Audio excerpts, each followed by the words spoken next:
My name is Emmanuel Jumelli, and I'm a mental health therapist. I'm also the author of See, Hear, Feel, Mindfulness for Children, One Moment at a Time.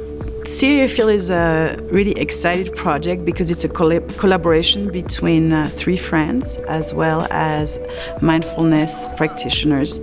So I wanted to create a resource that was just visually exciting, that children could relate to, that parents would want to use and spend time with their kids, connect, and this is where See, Hear, Feel came about. It's through the passion that I have of my work in mental health and in mindfulness and in working with children and families.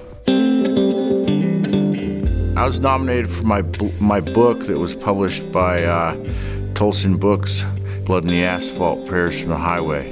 It's an outgrowth of my lifetime on the road, my lifetime around tow trucks, my lifetime working accidents, and my desire to sort of make sense of tragedy I saw over the years.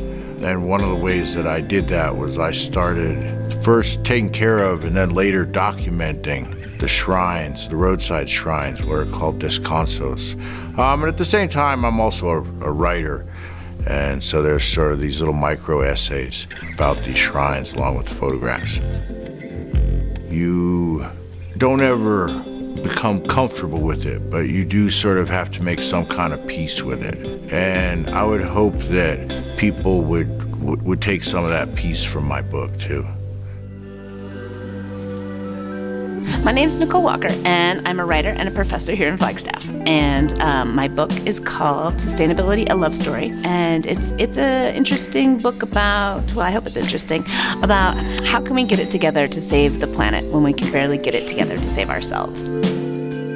If we look at it this way, if we look at things in a different perspective, can we find a solution not only to things like climate change and particulates in the atmosphere, but also the difficult things we have with our relationships? Maybe it's a matter of perspective shift more than a perfect solution, that it's going to be a lot of little solutions and a lot of tiny changes that each of us make in how we look at where we live and who we live with and how we live.